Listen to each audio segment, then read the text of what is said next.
on the verge of victory, Liu Bei's mission to save the emperor was frustrated. Long had the governor of the capital districts, Yuan Shu, openly spoke of his heavenly mandate to become emperor himself.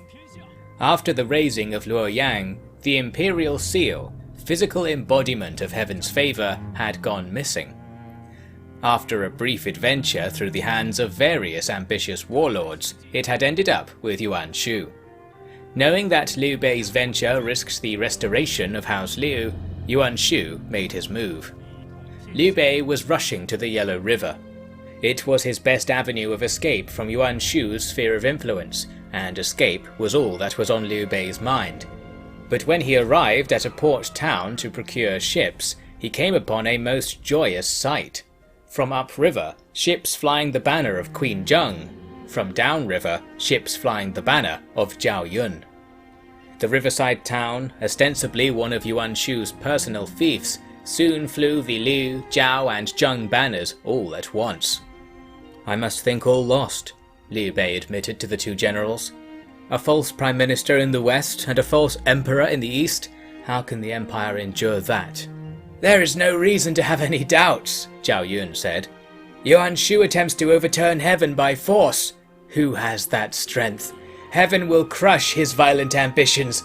As for us, we must not rest until the traitor is killed and his lands forfeit. Then we will be certain to overcome Dongzhuo and restore the empire." "But can it be done?" Liu Bei asked. "My lord, your man just told you to have no doubts, and this is how you answer him," Zheng Jiang said. "Yuan Shu, everyone has heard his name, and who among them could not destroy him if they desired? Likewise, here is Zhao Yun of Changshan.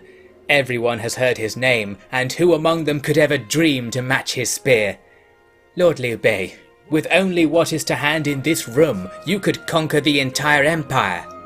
Liu Bei was skeptical of Zheng Jiang's praise for Zhao Yun, and at his back, Guan Yu and Zhang Fei could not help but feel passed over.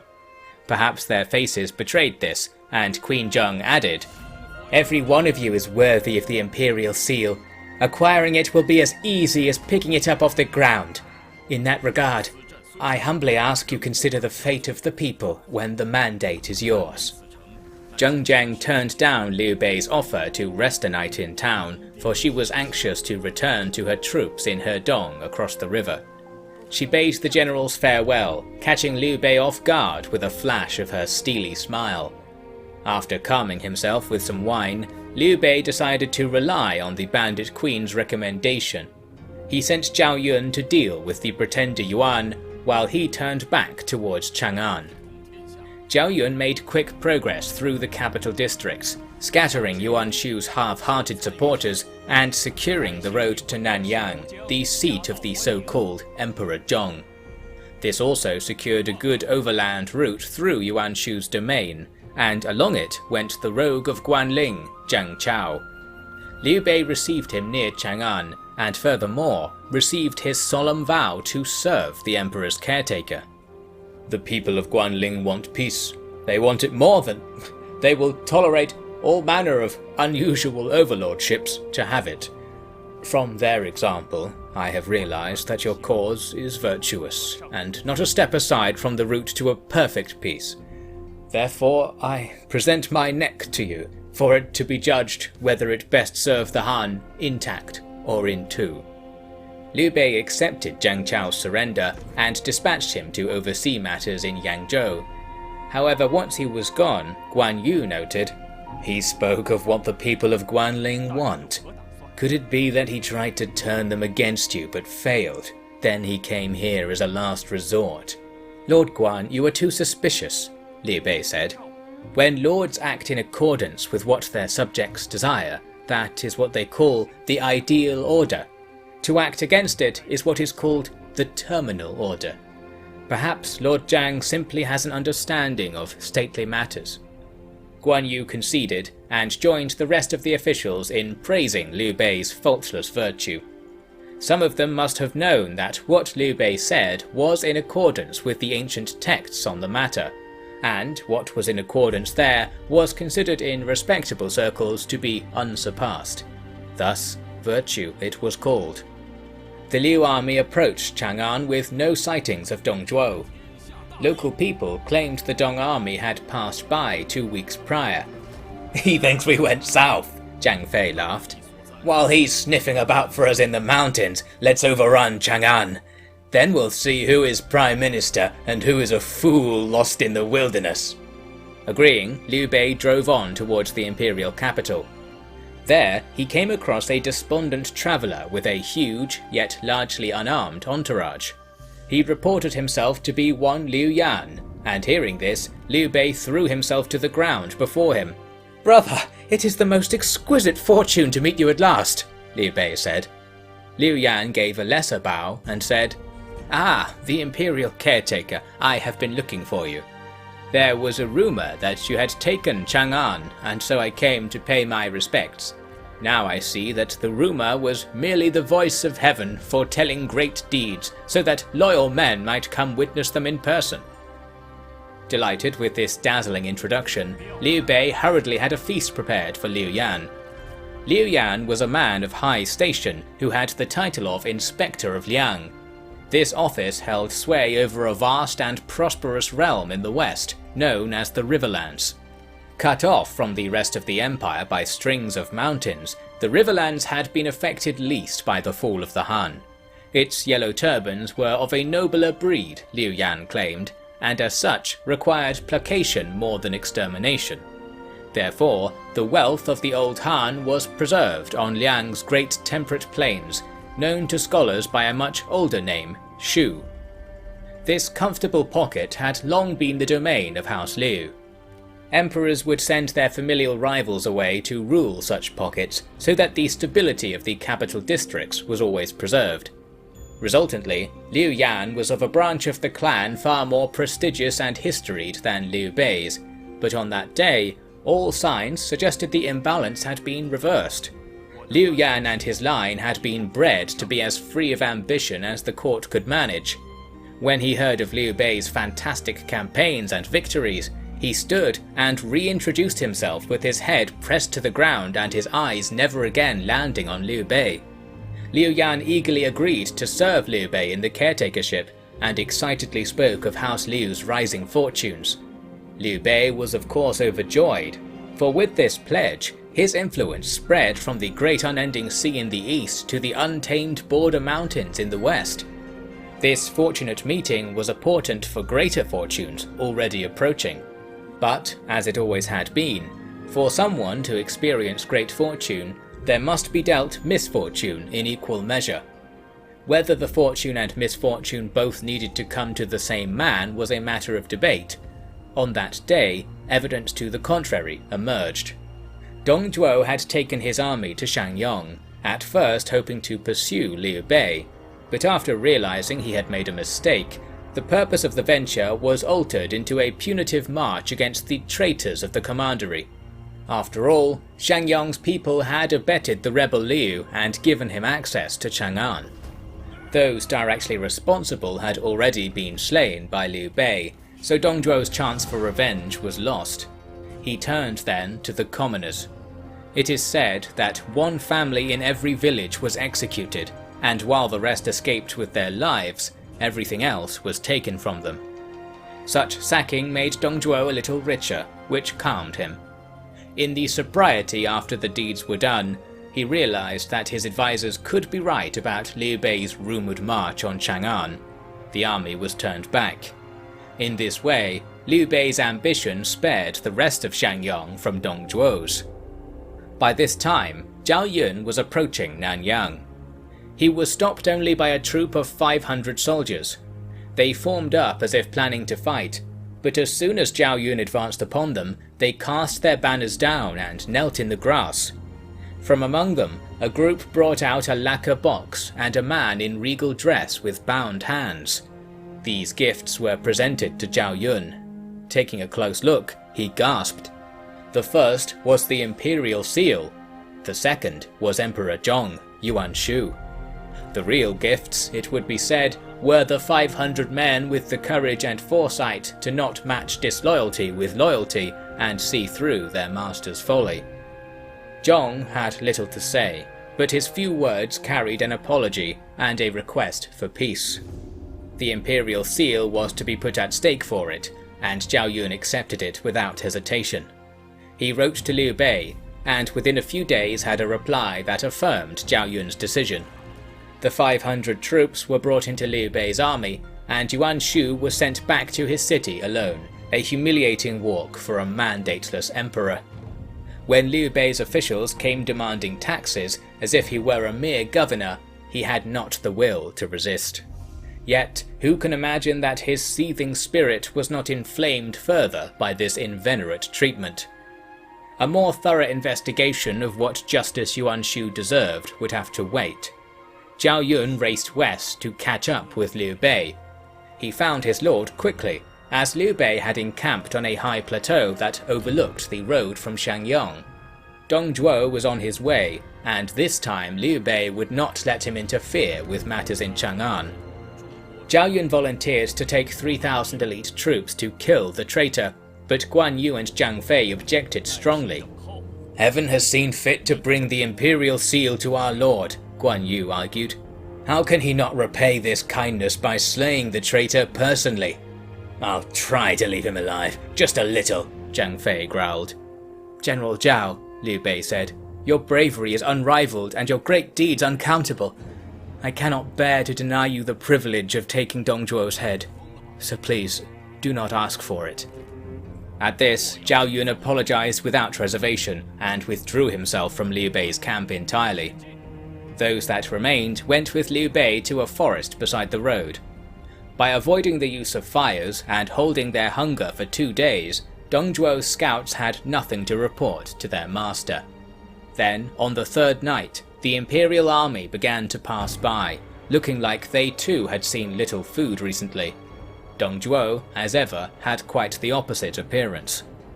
The column trudged along until its head was about to pass out of the ambush, but there Guan Yu and Zhang Fei were waiting. Once Dong Zhuo's entourage was as close to them as it could be, Zhang Fei blew into a horn with the force of a typhoon. The vessel shattered, but the booming call did its work. Arrows sang from the darkened tree line, clattering on armor and thudding into flesh. Then there was a great cry, and from both sides of the road the Liu troops charged. Dong Zhuo panicked and ordered his troops to extinguish their lamps so that he would not be recognized. It was too late. Guan Yu and Zhang Fei were cutting their way towards him, and even an unworldly egotist like Dong Zhuo had heard of their ferocity. As quickly as he had called for his troops to protect him, he was calling for them to get out of the way so he could escape, but by then, battle was raging all along the column, and no single voice could be discerned out of the mad array of screams and shouts. Before he knew it, Dong Zhuo was surrounded not by his own troops, but Liu Bei's, and no words could do him any good then. The fighting was not altogether one-sided.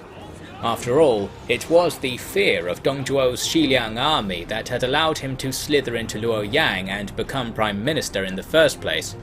However, strength is as much a matter of time and circumstance as it is of skill, and at this time and place, Liu Bei's men could not be denied.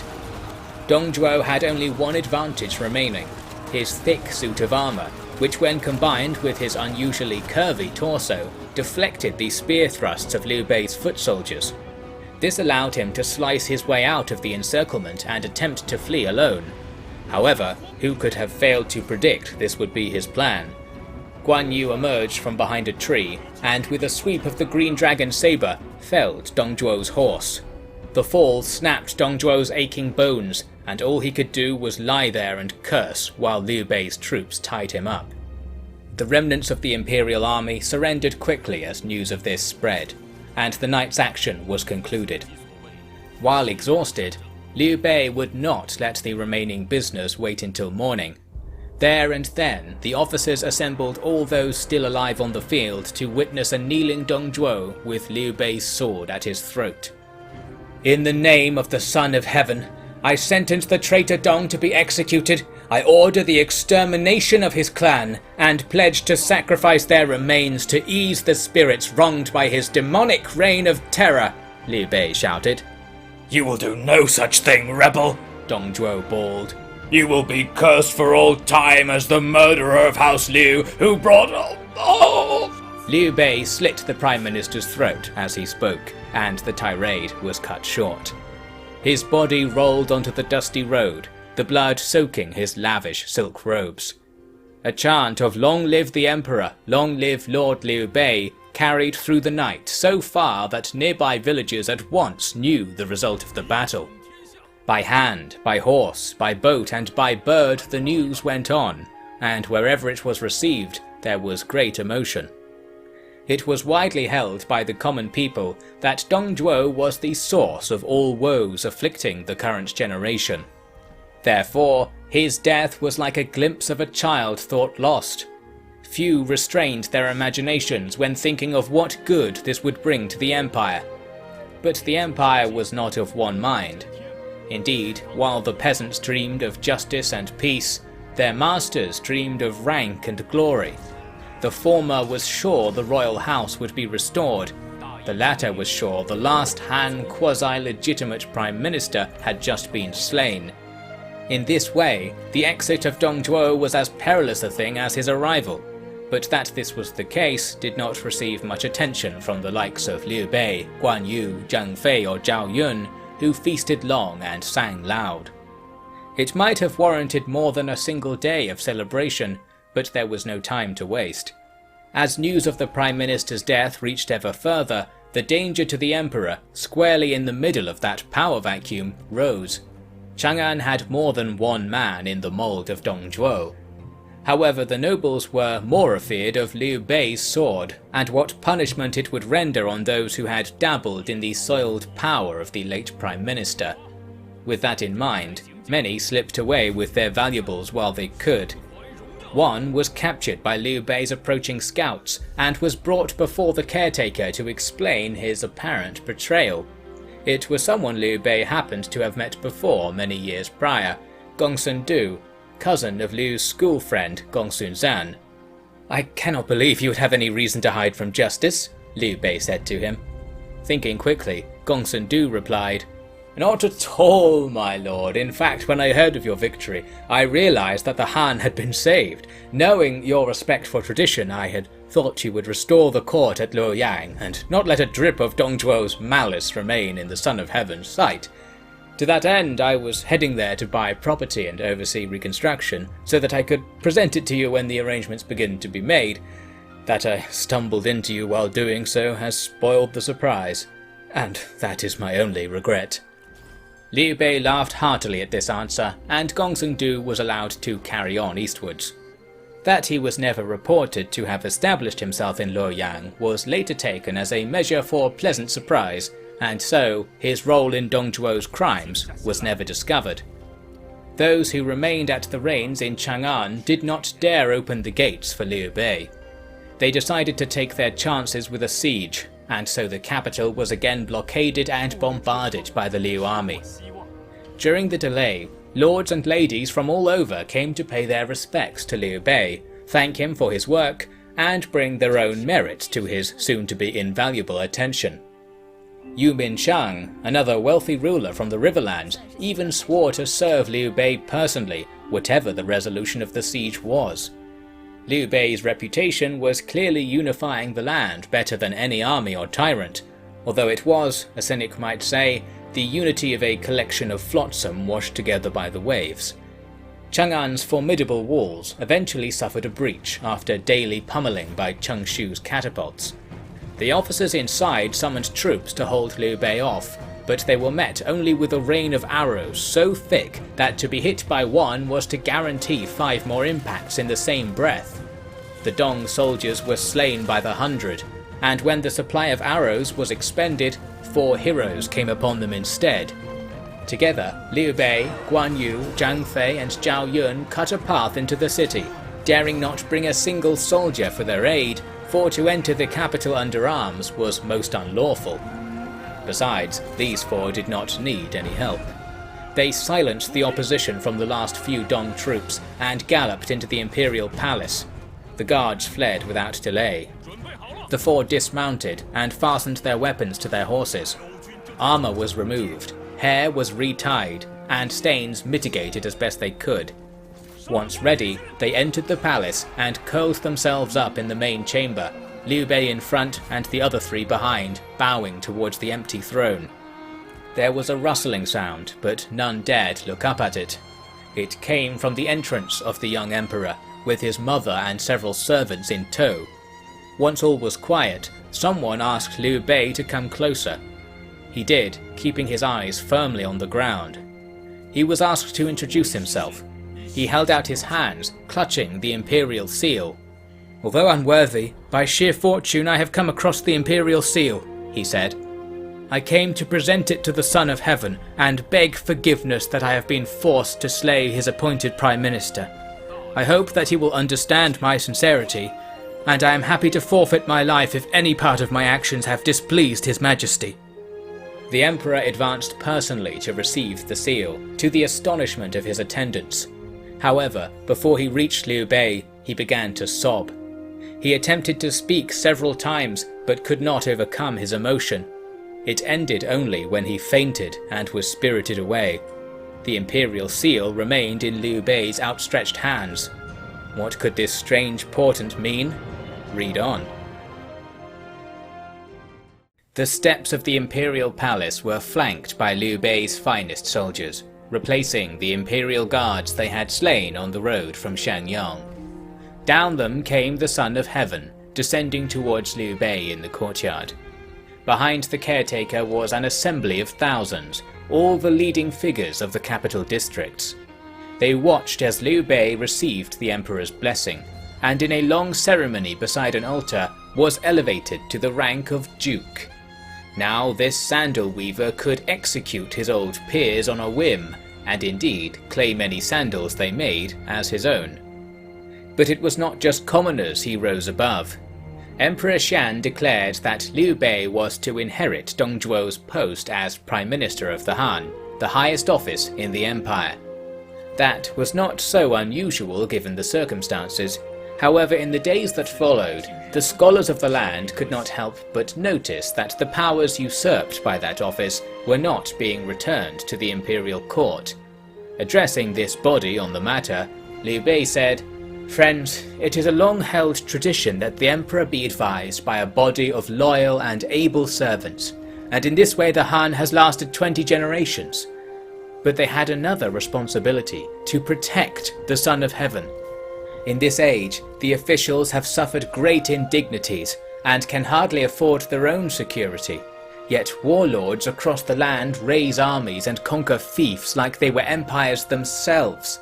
Who could dare suggest that the former is employed to shield the Han above the latter?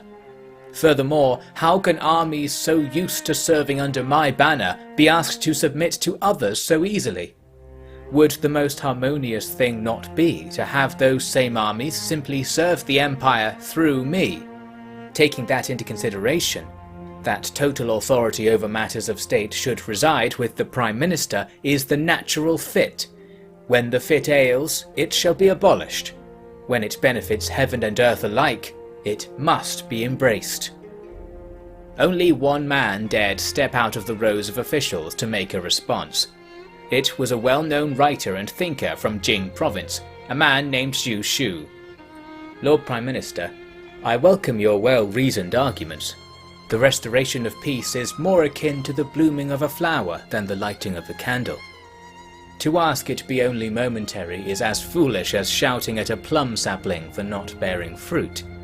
However, the imperial court serves a particularly vital function in times of unchecked ambition. By sharing power with the other great men of the land, the court is able to avoid a sense of injustice among those with means and cunning.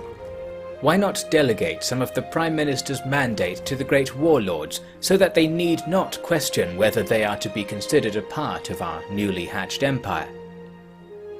Liu Bei was unsure how to turn Zhu Shu down.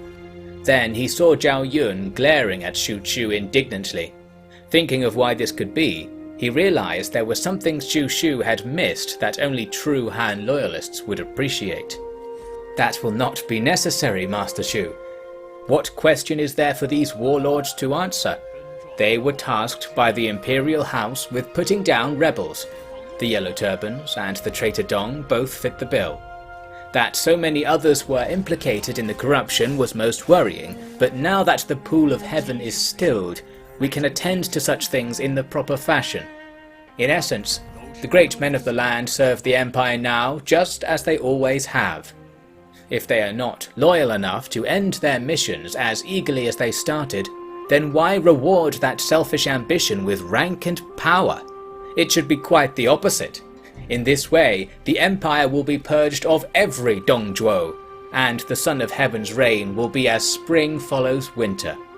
Zhu Shu was wise enough to not deliver his next reply, and withdrew. However, for his courage in speaking up, Liu Bei promoted him to imperial strategist and set him to work examining the troops. Once all the ceremonies were done at the capital, said capital was entirely moved. With the traditional site at Luoyang surrounded by warlords, Liu Bei moved Emperor Xian to reside in Donghai on the east coast. On the way, all the commoners living along the road turned out to kneel before the lively, colourful procession. They took little persuasion, for seeing their supreme leader's carriage was rarer even than a once-in-a-lifetime chance. While they were celebrating along the highways, Liu Bei's troops stalked the deserted towns and confiscated any weapons or seditious writings they could find. Word got ahead of the column that this was taking place, and strangely they ceased to find anything out of order in the later regions. Liu Bei remained at the court in Chang'an, receiving guests and visitors from across the empire, pledging loyalty, presenting gifts, and reciting long, eloquent bouts of praise. The myriad officials who had not the conviction to rebel against Dongzhuo kowtowed and grovelled before their new prime minister. Liu Bei originally planned to audit these men like a cook cutting mould from bread, but there was to be no opportunity. Yuan Shu, Emperor Zhong, could tolerate his servitude no longer. The man resolved to realise his ambition or die trying. The many folk of his realm across northern Jing were handed this task, and hence a new civil war broke out. Before Liu Bei could prepare his troops, the first news of fighting arrived. The forests south of Luoyang were overrun by an army under General Huang Gai, one of the heroes who had distinguished himself against the Yellow Turbans and Dongzhuo. "I have heard of Huang Gai," Liu Bei said to Zhu Shu. "Isn't he a veteran of countless campaigns serving the emperor? How did he end up in the hands of the rat Yuan Shu?" "That is simple. He was a general under the late governor Sun Jian of the Southlands. He was captured by Yuan Shu's lackeys while searching for his lord's stolen corpse near Shakou. Thinking Lord Yuan might actually help him, he went along. But alas, he knew little Yuan Shu's temperament, and so while Huang Gai agreed to perform deeds to earn aid, it was all for naught. Even with the promise broken, Huang Gai is a man of honour who does not go back on his word. Thus, he serves a traitor only that he might die without being called one himself. When good men are ensnared by the bad, it is like putting a lamp at the bottom of a well. Strategist Chu, can I task you with rescuing him? Though he is a great man, and I a mere common practitioner, I will make every effort, my lord." Zhu Shu went to Yingchuan in Yu province, the nearest city to Huang Gai's army, and the current base of the Liu army under Xiahou Dun. Meanwhile, Liu Bei, Guan Yu, Zhang Fei and Zhao Yun all quit Chang'an to race southeast to Jing province. Zhu Shu advised Xiahou Dun place an ambush on the main road outside Yingchuan. This was done, but no army came along it. Then they received news that Huang Gai was already behind them. "So he knew better than to take the main road," Zhu Shu mused. "Now that he is behind us, we shall have to attack at once." "Simple," Xiahou Dun said. "He must have driven his men like racing horses to get behind us so quickly. I will go raid his camp tonight while his men are out cold. How can they resist?" "General Xiahou, you think a man who knew not to take the main road also does not know that we would think of attacking tonight. Do not underestimate Huang Gai." "So what do you suggest?" "Huang Gai is known for his chivalry. He knows that we shall come, so he will not encamp at all. He seeks pitched battle, on any terms we impose, midnight or midday. We must gather up all the lanterns we can and depart. I dare say he's waiting for us on Red Blossom Ridge right now." "Fine. What is an enemy if they do not want to fight? I'll see this chivalry for myself." Xiahou led his army towards Huang Gai, and sure enough his men were resting along a ridge, organized in a rough formation. As Xiahou approached, they sprang to their feet and were at once ready for battle. Caring little for this, Xiahou rode right up to their lines and shouted for Huang Gai. Huang Gai rode out, spear in hand, and after a few bouts, both he and Xiahou had been unhorsed. "General Huang, I've heard you fight for a cause that you have no allegiance to. How did an able man like yourself allow such a thing?" Xiahou asked. "You cannot mock me with such words," Huang Gai replied. "I have kept my earliest vows. Few can say the same, least of all you. Because a vow one day means dishonor on another. And so why do you still risk death for your lord?" "That's what I came to ask you." "Because you have no answer. Do not presume anything of me, old man." "Oh, you are an interesting one." Saying this, Huang Gai suddenly dropped his spear and stood up straight, staring at Xiahou. Xiahou hesitated, then gave an exasperated sigh. He knocked Huang Gai over with the butt of his spear. Huang Gai looked up at him with a smile. "Let's both do our duties, huh? It'll do us both good, won't it?" He pulled off his helmet and stretched his neck out, saying nothing else. Xiahou was fuming with anger at this display, but did not act. Then a few riders arrived on the scene.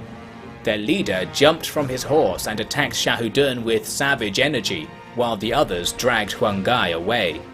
This was Wang Dun, Huang Gai's second in command. He ran out of breath quickly, and when Xiahou feinted a stab towards his stomach, he couldn't react. The spear burst out of his back, and was then withdrawn with a dismissive grunt from its wielder. Even with one leader carried away and another dead, the Yuan army still waited on the ridge. Xiahou waved his spear. Far behind him, the lanterns were lit and his army flickered into view. Jianyong and Shu brought them up to attack the ridge, expecting little resistance. That was not the case. Lines of shields and spears held firm at the top of the slope, and the Liu men were pelted with arrows, incendiaries, and even rocks from catapults. Indeed, Huang Gai had predicted the site and time of the battle precisely, and was well prepared. Xiahou burst through the Yuan defences and cut the tension lines on one of the catapults. With an explosion of splinters, its main beam was cracked in two, obliterating its base and showering nearby troops with debris. Yet they fought on, with Xiahou at their centre and Liu troops pressing them from all sides. Just as the fight seemed to be going in Xiahou favour, more troops would emerge from hidden spots along the wooded ridgeline and relieve their comrades. Shu struggled forwards to advise Xiahou to retreat, but the idea was dismissed. Thus the two armies fought through the night, first by lantern light, then by moonlight as oils and wicks were expended. Finally, the Yuan troops conceded the ridge, and their withdrawal was turned into a rout. After such a long, stubborn battle, Xiahou did not feel like being chivalrous. He pursued and killed almost the entire Yuan army, foot soldiers and nobles alike. But Huang Gai himself had long slipped away. The Yuan insurrection appeared to have been quashed, but in truth, Emperor Zhong's main assault was yet to come. He had troops and ships moving down the Yangtze River in the south. By securing this avenue of approach to Liu Bei's lands, they could quickly emerge to the south of Shu province and march to the emperor at Donghai long before help could arrive. With a knife at the young emperor's throat, how could Liu Bei refuse anything Yuan Shu demanded? There was only a single naval base in Luoyang Commandery that could block such a move. It was staffed by the former rebel Zheng Chao and Tong Yurei's stone-faced handmaiden Pang Juxiang, two officers swept into the service of their enemies by an inescapable tide. As proven generals like Xiahou and Zhao Yun helped their lord push back against Yuan Shu in the north, these two rebels watched hundreds of ships approach their isolated bastion. The Yuan generals expected to receive a surrender, but it was not even discussed. Jiangxia refused to treat with them, denouncing all as rebels. Enraged, the Yuan army was ordered to attack as soon as they arrived at Jiangxia's base. They awaited an easy win, not expecting much of a fight from these prisoners-turned-soldiers, but they had misread the situation entirely. Such things were clear when Jiangxia charged out of the base with a few of his remaining clan warriors. He cut forward through the Yuan ranks, slaying captains and felling banners as easily as a marksman scores an unwary pheasant. Indeed, a man who once had much and now has little, treasures that little like the last trickles of a stream in drought. Jiangxia could scarcely allow his few remaining men-at-arms to be harmed. Likewise, who has more to prove than an outcast living in a great shadow? One victory could change everything, but for a seasoned warrior, the same is true of one defeat. Thus, only an outcast can reason courage from despair. Thanks to Jiangxia's chaotic charge, the attack on the Liu base became muddled. The bulk of the Yuan troops tried to force their way through a single entrance, and were halted by Pang Jushang's troops. The horsemen tried to find a way in elsewhere, but spearmen were waiting for them. Those riders that lived fled the field. With this, the base was far from overrun, and instead was contested with a great brawl at the northern gate. The Yuan troops were more numerous and carried finer weapons than their opponents. They expected victory, and did not expect to see Pang Jushang herself lop off their commander's head with an axe, but the latter course of events played out plainly before their eyes. Seeing this also, two Yuan officers came up with a plan. They rode at full pelt into the fight, and barreled right on through to escape the other side. Pang Jushang spurred her horse on and raised her axe again. Fleeing deeper into the base, the Yuan officers called for their soldiers to fight through and rescue them. Obeying this command passionately, the Yuan soldiers died by the hundred trying to gain entry themselves, and in turn the Liu troops died in equal numbers, trapped in that lonely redoubt. Those daring officers eventually realized that their rescue was not forthcoming. But Pang Jushang was. Her swinging axe claimed both of their lives after a long chase, and when she presented their heads to the fading melee at the gate, the Yuan survivors finally withdrew. It was not especially a cause for celebration, as half of the Liu army was dead, and only the vanguard of the Yuan invasion had been stopped. The main army would trickle in and reform over the coming days. For Jiangxia and company, the best hope now was for the war to be ended, and it was not at all a forlorn hope, as on the same day as the battle in Luoyang, Liu Bei's imperial army scaled the walls of Nanyang and seized Emperor Zhong's palace. The pretender was not there, but someone else of interest was waiting to see the Prime Minister. "Prime Minister Liu, how fortunate I am to meet you at last," he said. It was Huang Gai, fresh from his defeat at Red Blossom Ridge. He introduced himself and explained perfectly honestly what had happened between him and Shahudun. Shahudun was in the city and was called up to confirm it.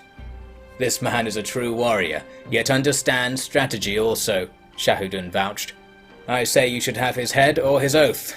I expect he will comply with either order." "The good general is correct," Huang Gai said. "I waited here to speak with Yuan Shu, but he is nowhere to be found, and instead you are here. Who could say that Yuan Shu has not broken the bond of liege and vassal? Yet I am not free of such a bond, for my duty to Lord Sun Jian is not ended. Lord Liu Bei, if you will not help me carry out my duty, then kill me quickly so that I might find my lord soon and face whatever punishment he sees fit." This display amazed Liu Bei, and without delay he had Huang Gai provided a new set of armor and a fine horse. "This is what they call a good man," Liu Bei remarked. "If everyone in the Empire was as loyal as Huang Gai, we would have no need for weapons and walls." "Where's the fun in that?" Zhang Fei said. "Brother, you would finally have time to focus on your grooming," Guan Yu suggested, to much amusement. There was still no sign of Emperor Zhong as Zhao Yun and Xiahou Dun led armies south into Jing. Then, a messenger arrived in Nanyang, requesting for Yuan Shu a place in the imperial court. Perhaps an ideologue like that Zhu Shu would accept it, Liu Bei thought. But there are men who would eat the world if only their mouth was so big. I'll pretend I never heard of this. The messenger was imprisoned, where he didn't last long, and the war continued. This was sour news for Jiangxia.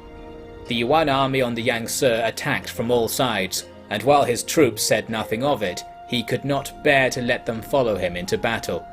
He surrendered and put himself at the mercy of the Yuan officers.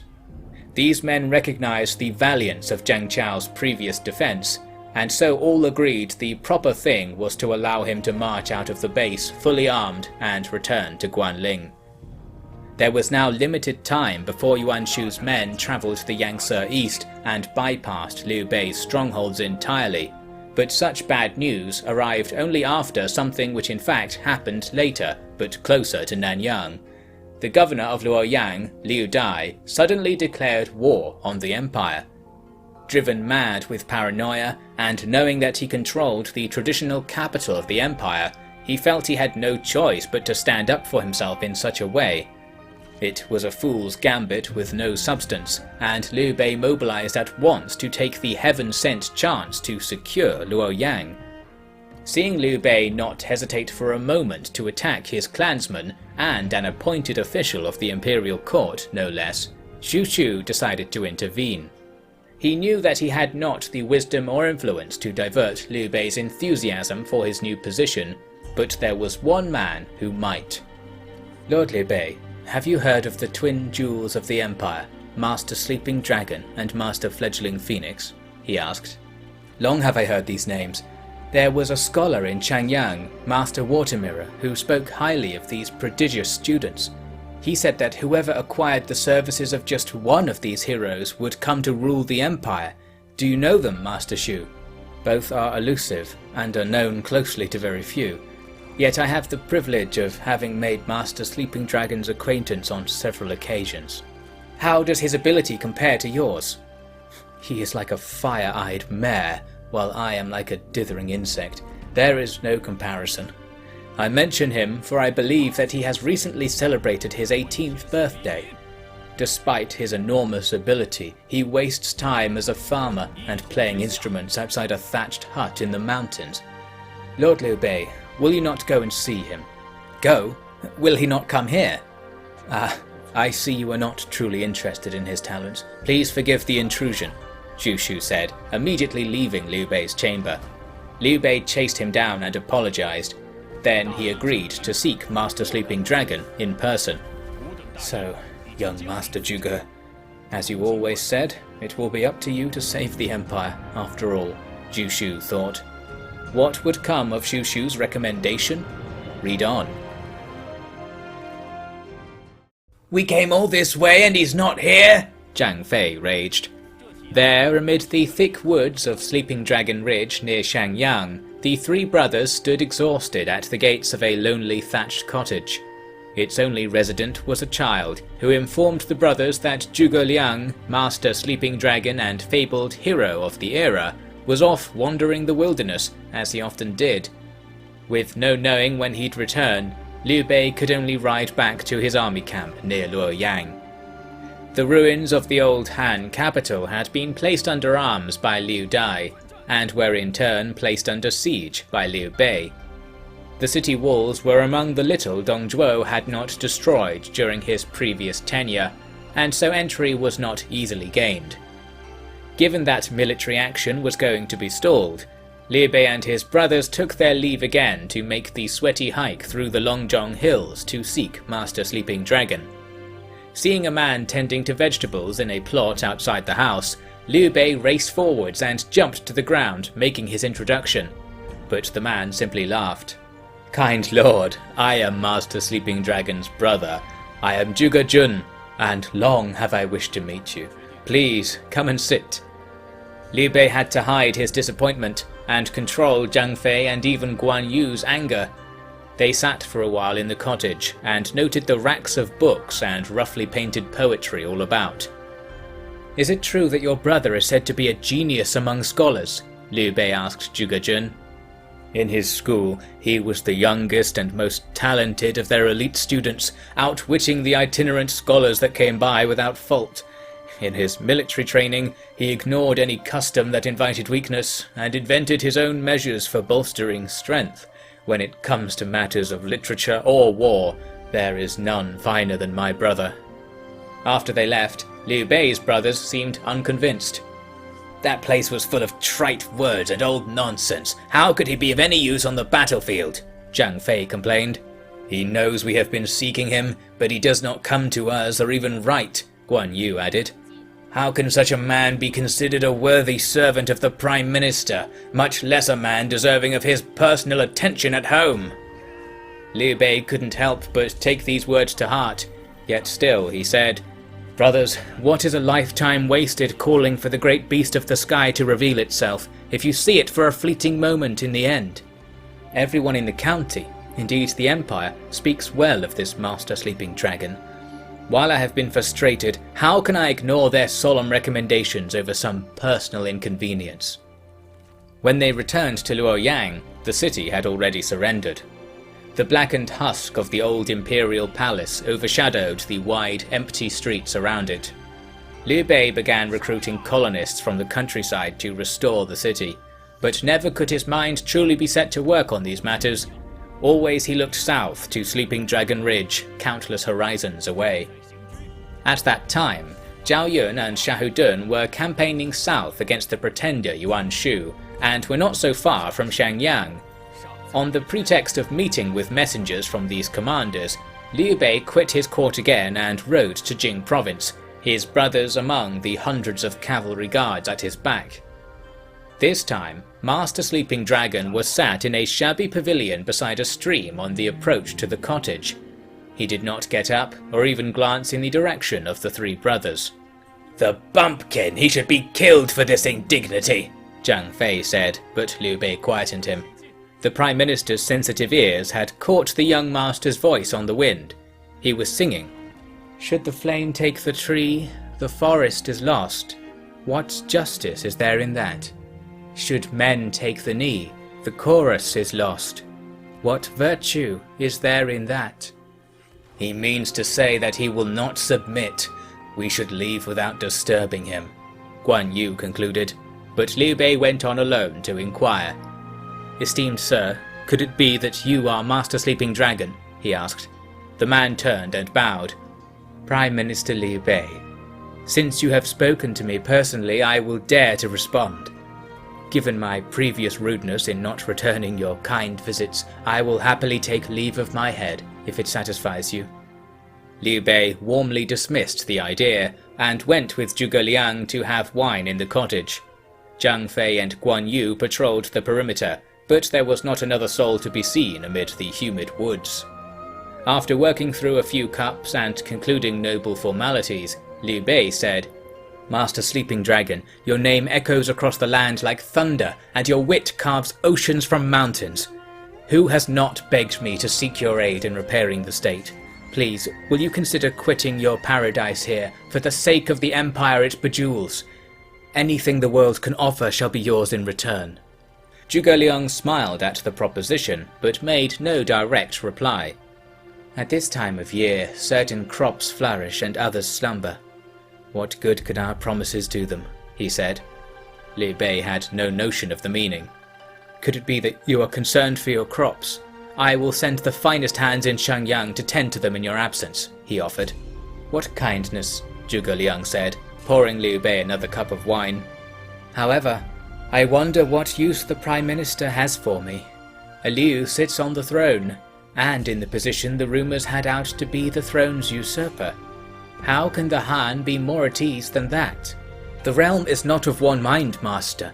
There are rebellious and devious ideas travelling like dirt in a stream. How can I make permanent the days of peace we've won? And what if all this befalls the Empire again? On these matters, I seek your infinite wisdom, even though I am not worthy of it." Zhuge Liang enjoyed such grovelling greatly. It was also precisely what he was hoping to hear.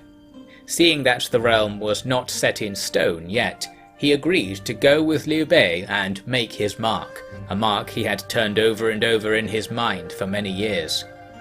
The journey back to the temporary court in Luoyang was interrupted right outside the cottage gate.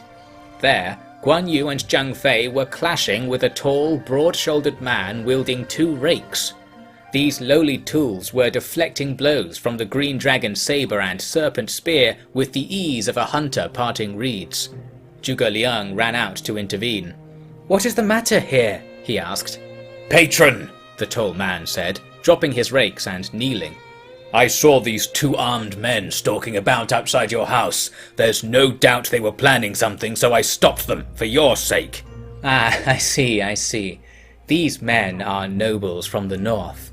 They are here as my guests. There is no need for alarm. And since you are here, you might as well stay and have some food." "Who is this man?" Liu Bei asked. "This man is a warrior who lives further up the ridge. He speaks not his name, and why should I ask? He is unfamiliar with these hills, and so I have been helping him out wherever I can." The man stood back up, and Liu Bei got a good look at him. Then he gasped. "Could it be? You are Liu Bu!" Guan Yu and Zhang Fei gasped too at the mention of the legendary name, the name of the man said to be the most able fighter in all of China. "Well, if you know me, then I'll have to kill you to keep my location secret," Liu Bu growled. "Warrior, do you not recognize this man?" Zhuge Liang asked. Liu Bu shook his head. An explanation was provided, and Liu Bu was soon bowing to the Prime Minister. "I served your predecessor and even agreed to be his son, but he never treated me with respect, and his womanizing interfered with my life substantially. When I heard of his demise, I was freed and left the army. I traveled far searching for a girl I knew in the capital. It came to nothing, and I ended up without money. Given my treachery, how could I go back to public life? But now that you are here, Prime Minister, I see heaven has other plans for me. I will face justice then, and you'll hear no complaints." So, Liu Bu returned to Luoyang with the others, but by the time they were there, the matter of justice had been dropped. Liu Bu was instead given pardon and granted office in Nanyang in line with his loud reputation and noble lineage. There were many who complained that the servant of the traitor Dong should be executed, not coddled. Zhuge Liang advised Liu Bei stay the course, and claimed that all would be right in the end.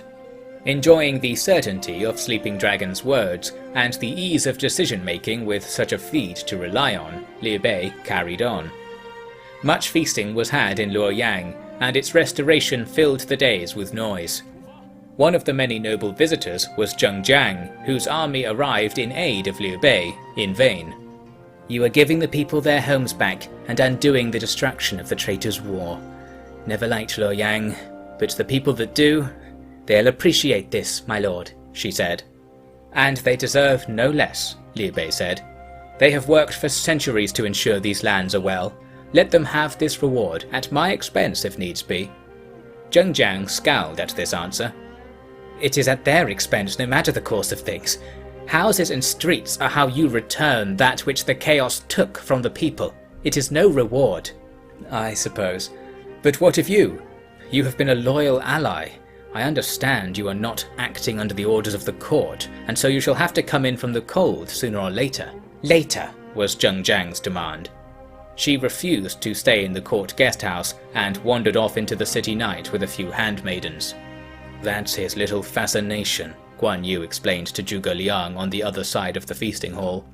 "That woman is a rather famous bandit. Of course, I know of Queen Zheng. She's no queen in truth. And by the historical definition of the office, our lord is no prime minister.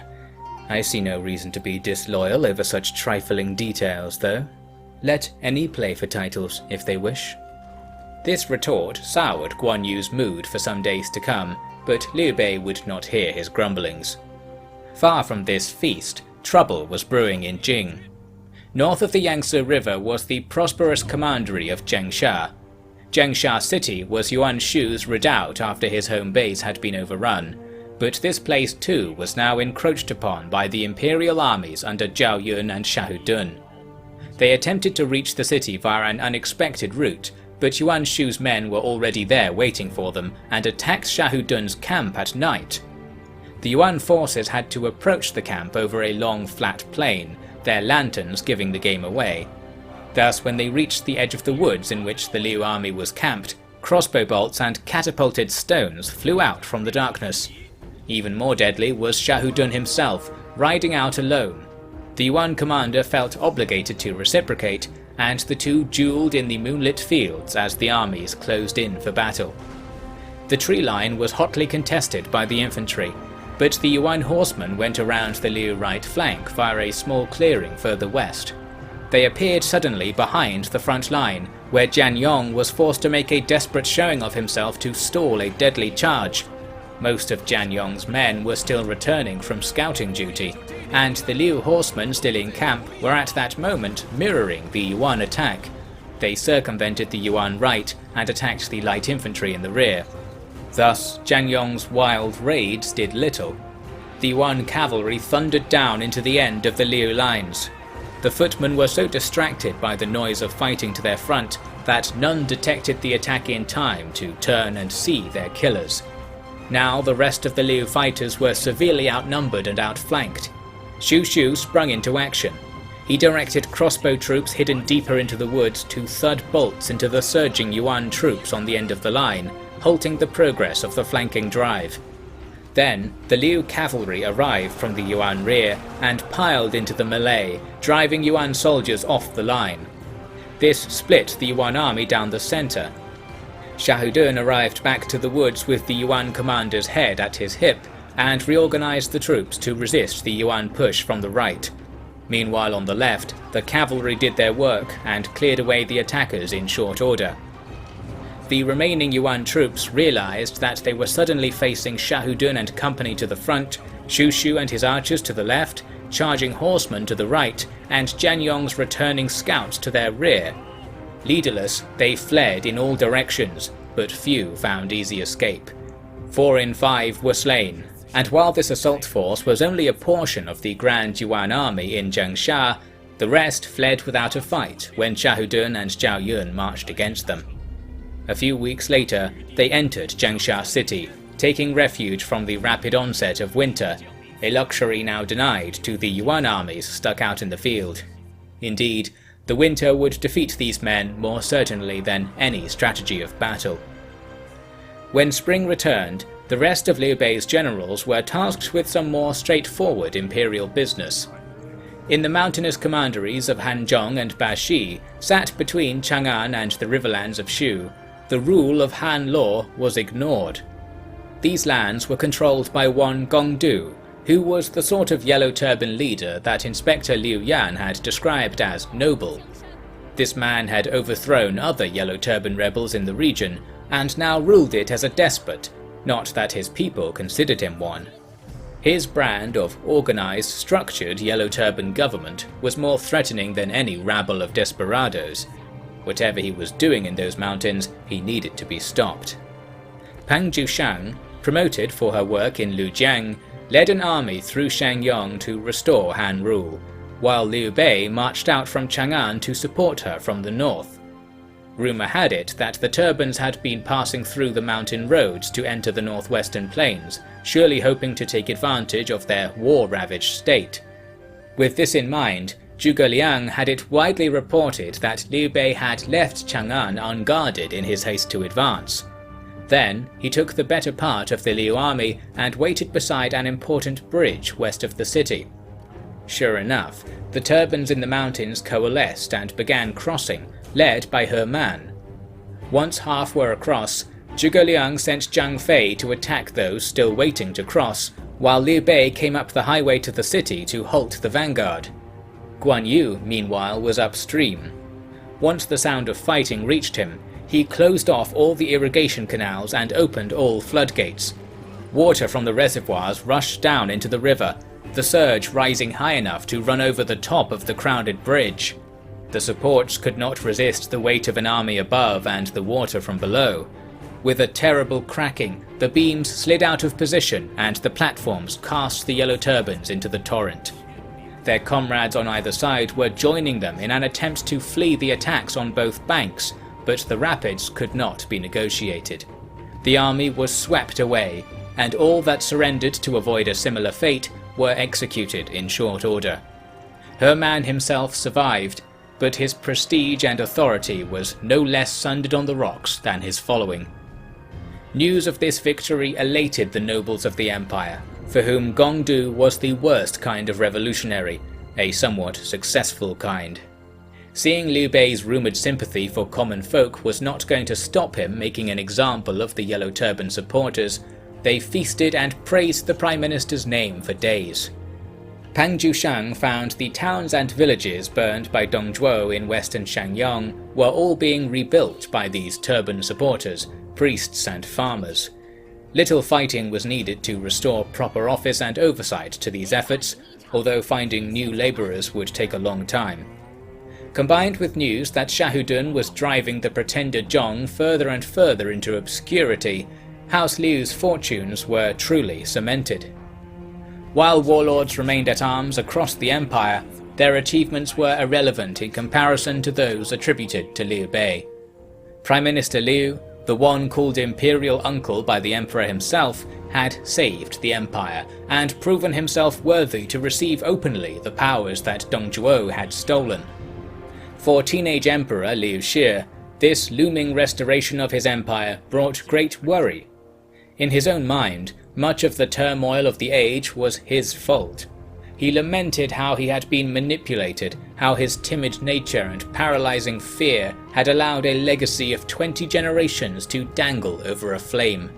It was unforgivable, he reasoned. And if the Han was returned to his control, he would only end up dealing the killing blow, he feared. Hearing of the Emperor's dire mood, the Imperial Uncle was called back to Donghai to provide counsel and set the boy's mind at ease. Receiving the order, Liu Bei left Guan Yu and Zhang Fei in command of the troops and raced east with Zhuge Liang. How would Liu Bei allay the Emperor's concerns? Read on. It was late at night, and Zhuge Liang was staring up at the sky. Two stars in particular were vexing him. They appeared to merge together when he looked at them directly, and separate as he looked away. Pondering this, he said aloud, "What pair am I fated to join?" "How about heaven and earth?" a voice replied. Snapping around, Zhuge Liang saw a monk emerge from behind a canvas screen. "Oh, it's you," Sleeping Dragon said. "Is that all?" "It's been 2 years, friend." "I've other concerns. I had this portent out for something vital, but it was only telling of your arrival. It seems I've wasted my evening." The monk sat beside Zhuge Liang and pointed east. "The horizon is shrouded. To the south you can see past the storm. You can see the stars flee to the zenith like birds from a tree. I couldn't help but notice you and your master are travelling east. How long have you followed us?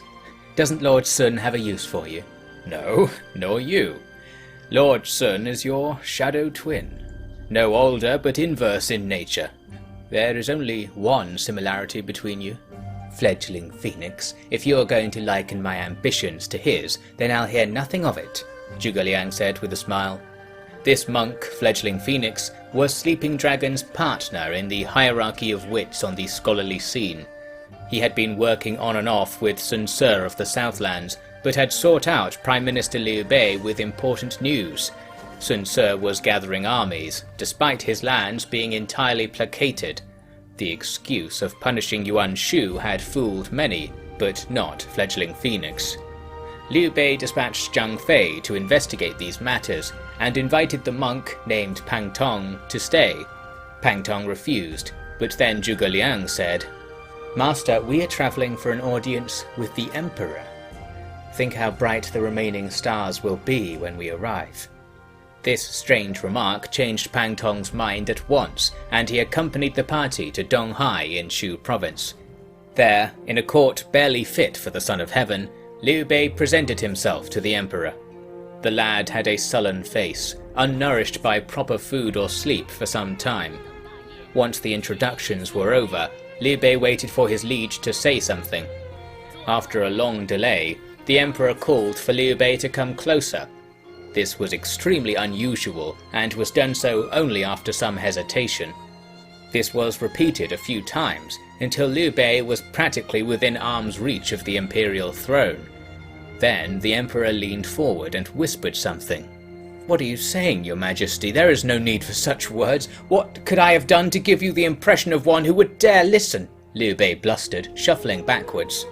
"Please, imperial uncle, I beg of you. You are the true emperor of the Han," the emperor sobbed. The court now mirrored Liu Bei's shock, and guards dragged Liu Bei away amid a muffled uproar.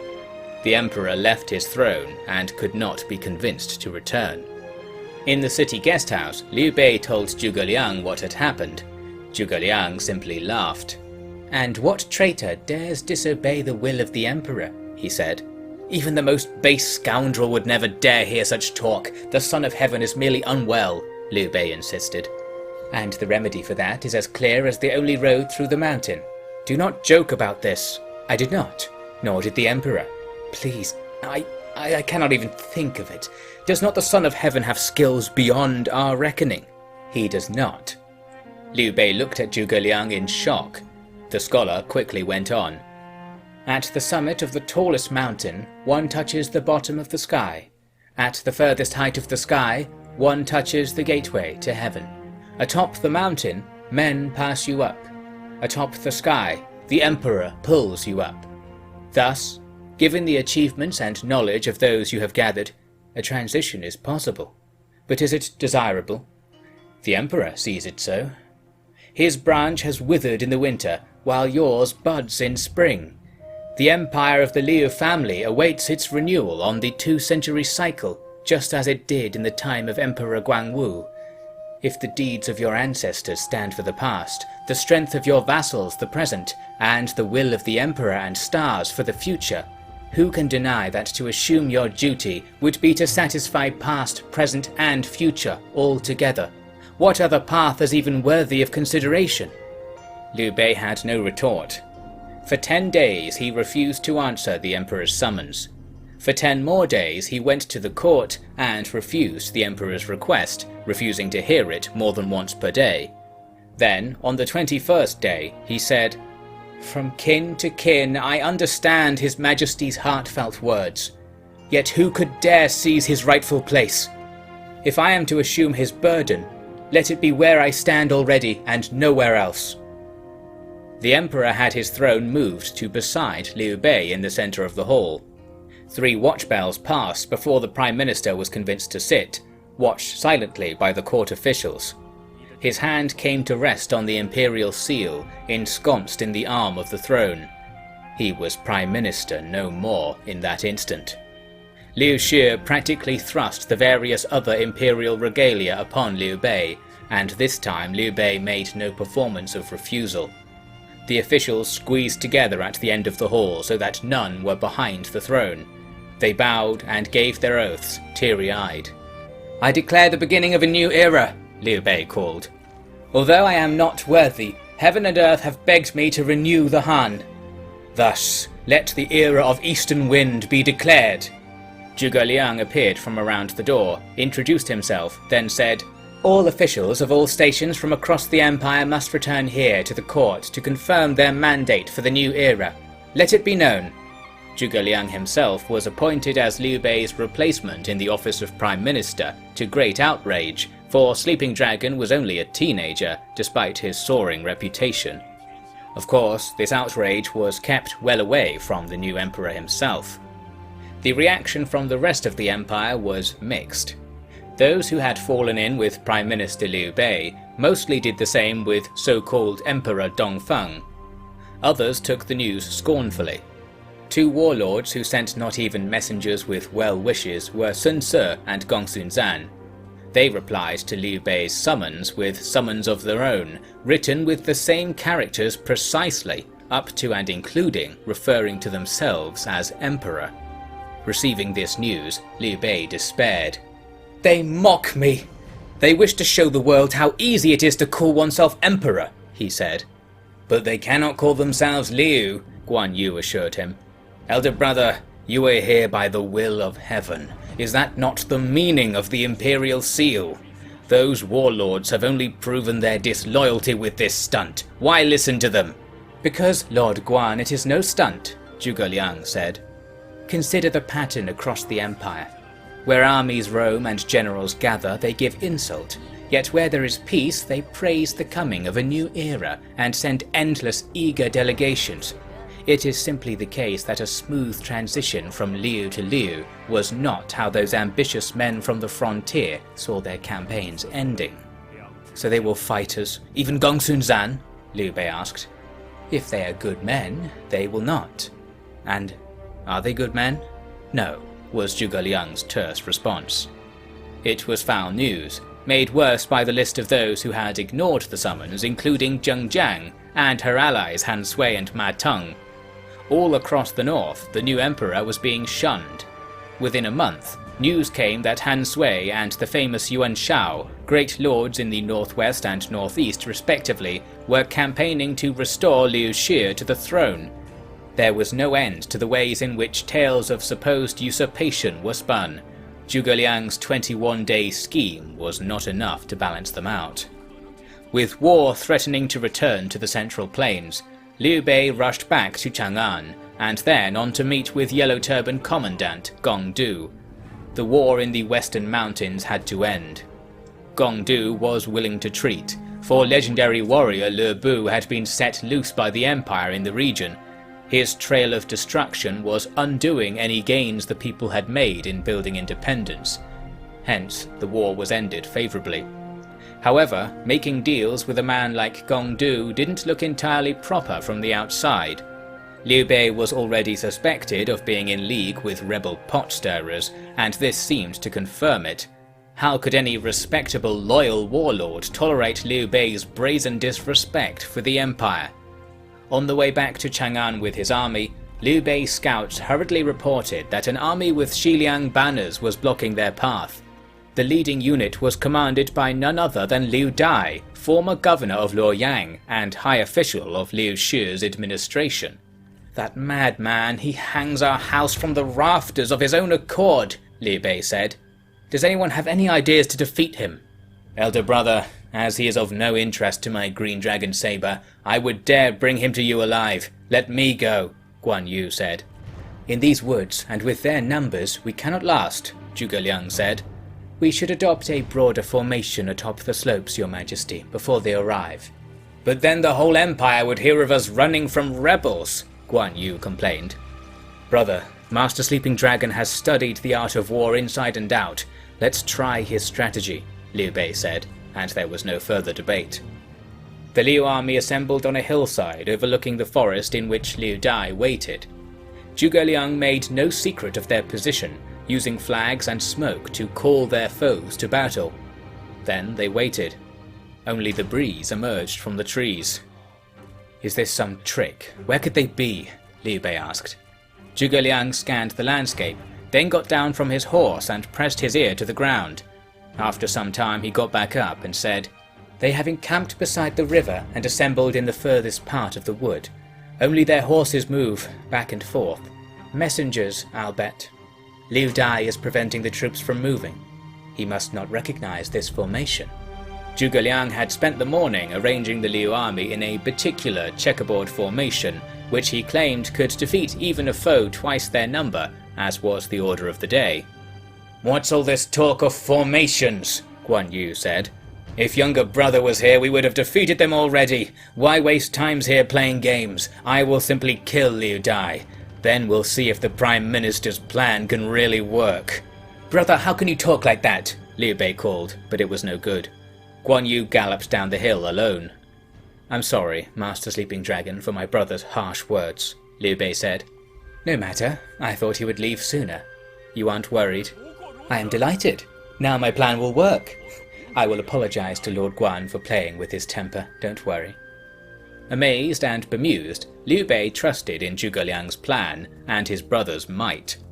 Guan Yu found Liu Dai's army precisely where Zhuge Liang had predicted. They looked nervously at him, well aware of his reputation. Guan Yu shouted at them. You came all this way to fight your own emperor, and yet when the time comes you lose your courage?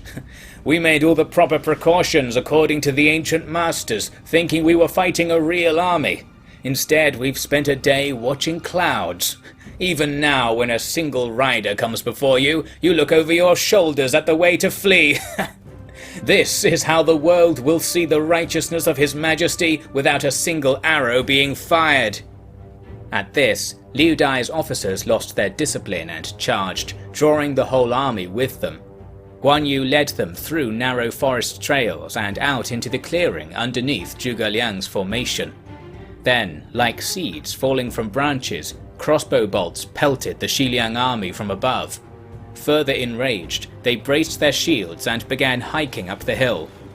With twice the imperial numbers, these rebels could not be turned back by bolts and arrows alone. Enough reached the battle lines that the hand-to-hand fighting was still a desperate and fierce affair for Liu Bei's troops. However, Zhuge Liang's unique formation then came into play. The front line was incomplete, with large gaps left between the soldiers. Through these, bowmen could skewer the attackers at close range, and very few Xiliang troops dared enter those gaps and proceed deeper into the formation, for it would immediately render them surrounded on three sides. Liu Dai, unfamiliar with the formation, did not know that entering through these gaps was the only way to defeat it. Therefore, his troops were cut down before the imperial lines, and he himself abandoned the battle. His officers did not even notice this, so embroiled were they in the thick of the action.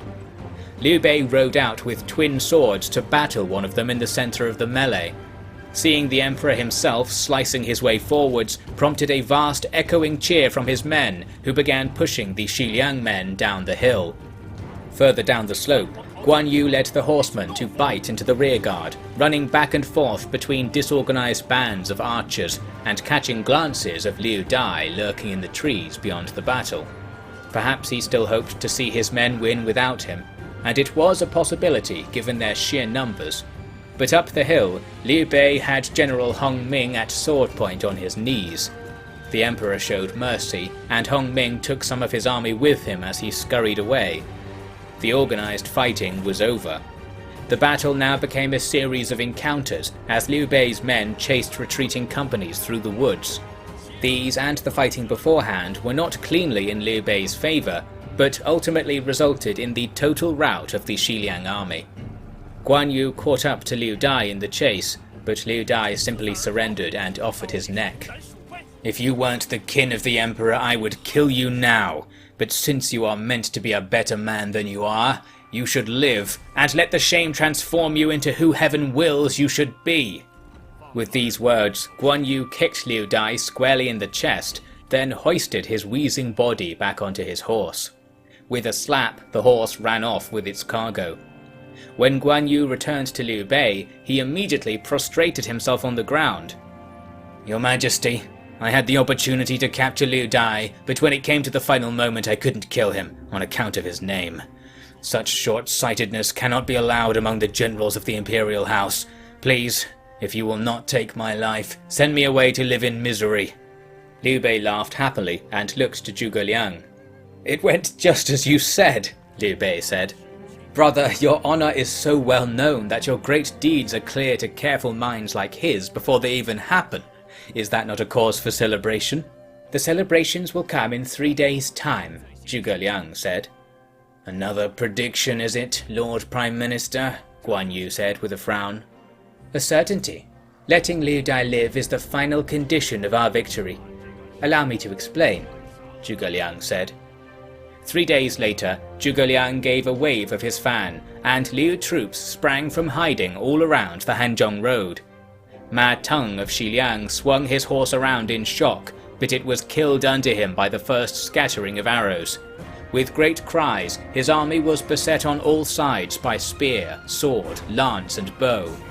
Thus, the news ferried to him by Liu Dai had done its work in drawing the main army away from its camp. Now, during the course of the night, that army was eliminated, and Ma Teng was bound before Emperor Dongfeng. "Go on then, do it," Ma Teng said, but Liu Bei quickly, yet ceremoniously, untied him. Lord Ma, once you hear the full story, you will not feel a mote of worry for the fate of the Empire. Please, come feast with us. Ma Teng was made to sit through the feast celebrating the defeat of his own army, at which he heard the full story Liu Bei had alluded to. To him, a story was all it was, yet he took his leave when it was offered, and thus ultimately lived through his encounter with Zhuge Liang's stratagems. Liu Bei began to return to Chang'an, but bad news flooded up the road towards him. Hundreds of messengers reporting the same thing from all corners. Gongsun Zan, styling himself the King of Yan, and Sun Ce, styling himself the King of Wu, had declared all-out war against Liu Bei. The House of Han had ended with Liu Shi's abdication, they insisted, and Liu Bei was no more legitimate than other great and popular nobles of the time. To them, and the millions that listened to them, the matter of the supreme ruler was an open question. Now that question would be decided in a grand all-or-nothing war. With the King of Yan attacking from the north, the King of Wu from the south, and the lords of Xiliang still at arms in the west, could Liu Bei fulfill his promise to Emperor Shan? Read on.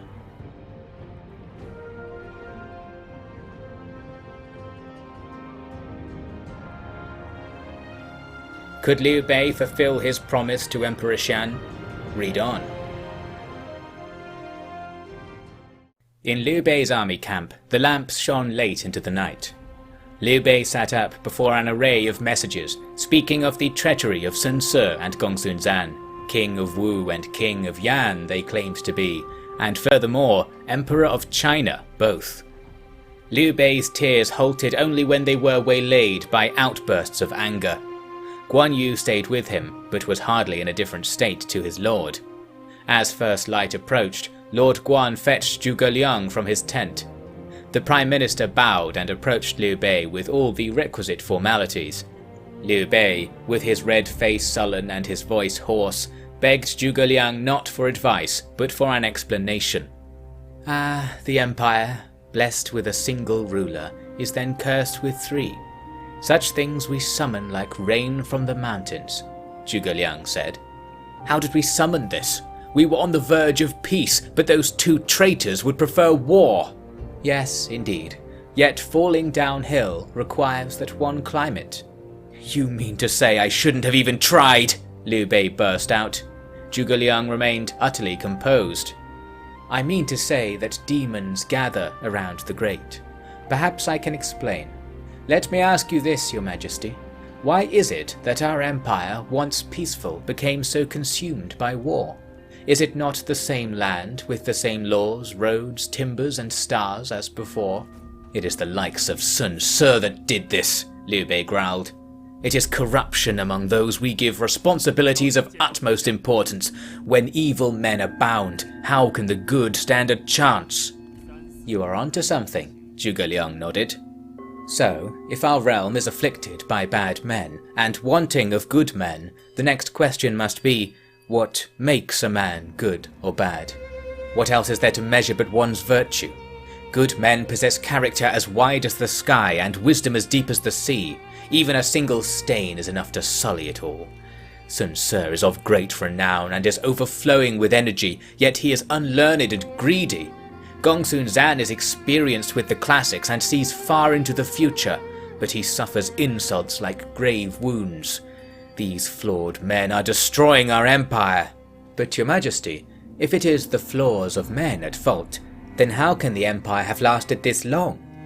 When I think of those I pass when I walk through a market, how can I say that any of them meet your definition of a good man?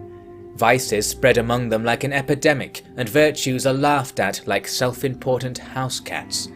Yet they appear to do no damage to our grand administration at all. Then I misspoke. It is when these tainted men hold power that the empire shakes. I've nothing but pride in what the common people achieve, despite their low station. Never could they be blamed for the foul deeds of the corrupt kings who drive them to war. But does this not invite further question? Zhuge Liang said with a smile. How does it come to pass that bad people are given such unearned trust? It is the lack of diligence among the officials of the court, Liu Bei confidently replied. The eunuchs oversaw the downfall of this empire in precisely that fashion. With proper appointment of high administrators, the empire will stand until the last cloud falls from heaven. Then it all becomes a simple matter of judging a man's character.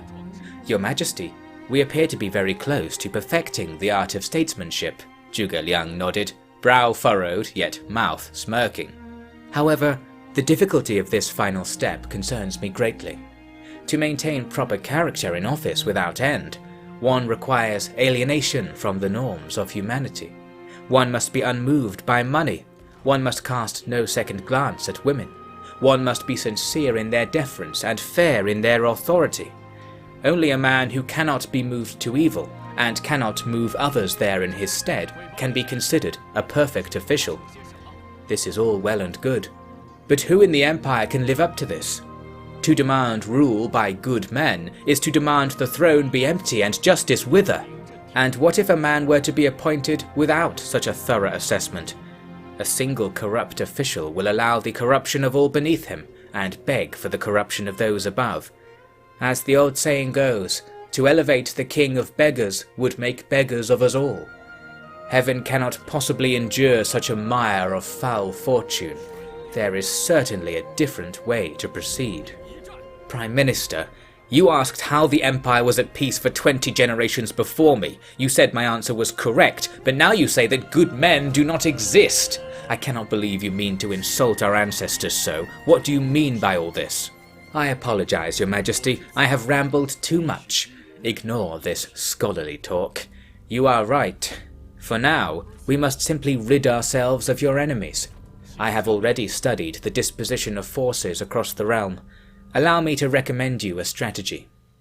Zhao Yun and Zhang Fei were sent towards the Yellow River in the north, while Shahudun guarded the Yangtze in the south.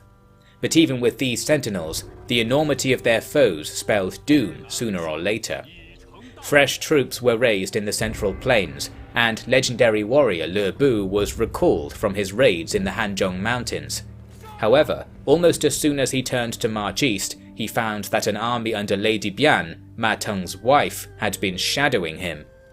Liu Bei was in favour of breaking through head-on, but fledgling Phoenix had recently arrived to be his advisor, and the strategist said, "Lord Liu Bei, everybody knows that you are a warrior who can match a whole army on his own. Given that, why don't you attack them from the front, while I surprise them by moving our army out of view tonight? We have scarcely half their numbers, but in this way it will seem like we have doubled in an instant." Liu Bei was delighted with the plan, and eagerly rode out to face the Ma troops on his own. They were arrayed on a wide hill with a thick wood to their rear. A strong position, but the trees covered Pang Tong's secret march nicely. To the front, all were transfixed on Liu Bei, challenging for battle alone. No warrior dared emerge, so he ventured closer, within 50 paces of the front ranks. He was so close that even in the dark of night, the foot soldiers could see his feathered plume helmet and red-maned steed, outshone only by the huge tasseled halberd hanging at his side. Unable to withstand this arrogance, General Purging ordered all cavalry to run Liu Bei off the hill, although he himself remained in the rear. Horsemen wielding spears and lances charged down with great speed, but Liu Bei was unmoved. Then his halberd span like a great wheel, and his voice barked like a mountain god. Spearheads shattered, horses tumbled to the ground, and riders were launched this way and that with unheard of momentum. No weapon touched Liu Bei, and no one that ventured within halberd's reach escaped. Seeing a whole company of riders flattened in moments by a single opponent, the Ma army trembled from top to bottom. Now, when Liu Bei trotted closer, they pushed and shoved their way backwards, becoming like water rippling away from a stone. In a chaotic struggle to not be the closest to Liu Bei, the army lost all sense of strategy. Therefore, Pang Tong arrived at the top of the wooded hill to their rear, completely undetected. When Liu Bei saw the distant flickering of a soaring fire arrow, he ceased his wrangling and dug into the fight at last. He furiously tore companies of infantry apart from the front. It seemed like everybody he faced would only rush to escape, presenting little challenge. That rendered him entirely surprised when a huge battle axe swung out of the enemy lines and knocked him soaring from his horse. It was Purging, this time surrounded by his best troops.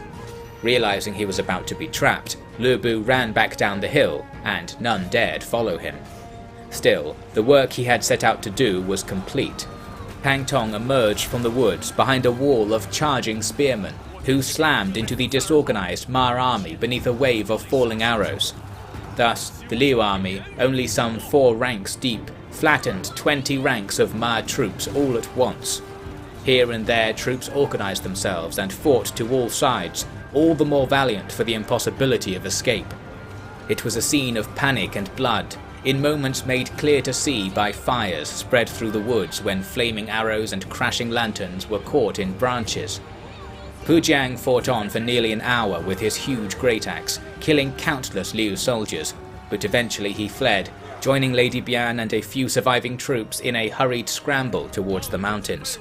They needn't have hurried, for Liu Bei did not pursue. With passage secured, he pressed east towards Nanyang and the brewing battlegrounds of the Central Plains. There awaited even more fighting than his emperor had originally promised, for it seemed that the corrupt kings were making bandits of even austere heroes, just as Zhuge Liang had predicted. That is to say, Liu Biao and Zheng Jiang declared their support for Liu Shu and joined the rebellion. "That's impossible! I was doing this on their behalf!" Liu Bei raged. "Brother, you've been betrayed. In war it is no less common than victory and defeat. We must trust in the people to see who is right and assert our honor in battle," Guan Yu advised. Liu Bei looked to Zhuge Liang and got a nod in return. "So be it. Fools, this empire will be ruled by good men. If all those who disagree stick their necks out like this, then peace shall come all the sooner," Liu Bei said. With this, the territories loyal to Emperor Dongfeng were at war in all directions. That defeat was as natural a course as victory would be tested without delay. Zheng Jiang's troops began seizing territories near Luoyang, and the queen herself mobilized her army in Jing. Liu Bei needed to bring the main army back from the northwestern plains, and the chance to do so was delivered shortly. Ma Teng, recently defeated by Zhuge Liang's ambush, was turned over to Liu Bei by some crafty peasants in Hanzhong. For the second time, Ma Teng demanded swift execution, and for the second time, Liu Bei denied him. "Lord Ma, your oath to Emperor Shan is fulfilled. If you would only visit Donghai with me, I could prove it," Liu Bei said. Ma Teng bowed and agreed. Emperor Shan gave Emperor Dongfeng the highest praise, as he did for Ma Teng, whose loyalty had been proven. Therefore, Liu Bei accepted a recommendation from the former emperor that Ma Teng be restored to his post in Xiliang. In this way, the war in the northwest became a contest between Ma Teng and his stubborn comrade Han Sui. Han Sui would hear nothing of Liu Shi's true wishes, and hence all below him were to have war on account of that single vice. Zhuge Liang explained this smugly to Liu Bei, who nodded along with great concern. Far away from this contemplation in Chang'an, Liu Bei's loyal friend Zhao Yun set out to punish the traitor Liu Biao. His army arrived in Jiangxia Commandery, where the powerful Cai clan owned most of the land outside the city. The belligerent Cai were subordinates of Liu Biao, and were more than ready for war when Zhao Yun arrived. They had fortified a series of farms, creating a well-supplied, expansive camp. "It's perfect for a fire attack," Zhao Yun remarked, looking to his strategist Cheng Shu for confirmation. "Yes, but what would that achieve?" Cheng Shu said. "A fire would destroy more houses than enemy formations, and the hills and cliffs are their main advantage. If we burn the whole village, what will the point of punishing Liu Biao even be? This would punish him and more. It would punish those who follow the traitor and end their tribute to him. And what harm would smoking out the enemy troops do us? Shall we begin?" Cheng Shu still shook his head. "The Emperor would never allow it." "You dare speak for the Emperor?" "Dare you?" "The Emperor's well-being is my only aim. If you will see the Empire ail for the benefit of these piles of thatch, how can I listen to you?" Zhao Yun said. Ultimately, Cheng Shu had to concede to Zhao Yun's demands, although he was able to feign a lack of materials for firebombs. Instead, incendiaries were loaded into heavy bows and given to the best troops. They approached the fortified village at night and burned the outer wall without resistance. When troops assembled to fight them, more incendiaries were launched forwards, burning men and equipment alike. Lady Cai, the de facto commander of the garrison, had no notion of what to do. In the darkness, she was not even sure where Zhao Yun's forces were located, and so dared not sally away from her defences. This indecision played into Zhao Yun's strategy precisely, and over the course of the night, thousands were killed in hit-and-run fire attacks, including several companies of soldiers. The Liu archers had coated their arrows in oil, which splashed down onto whatever or whomever they impacted, rendering the fire furious and impossible to extinguish. The villagers, and even the Cai officers, had never seen anything so ferocious. Zhao Yun watched the chaos with glee, remarking to all around that the majesty of the empire was clear to see in those white-hot flames. Before dawn, he ordered a general assault upon the camp. He led about 2,000 men over the ashes of the southern gateway, but was met with 1,000 able spearmen at least. The fire attack had not broken the spirits of the Cai, nor the local militias under their banner. Thus the final push into the camp was hard fought. The Cai troops fought to the last man, screaming curses for Zhao Yun and Emperor Dongfeng well into the morning. Only Zhao Yun himself seemed unaffected, as he jabbed his spear into opponent after opponent. All of the soldiers and half of the villagers were dead when the final assessment was made. Zhao Yun had performed his task with admirable skill by his own judgment.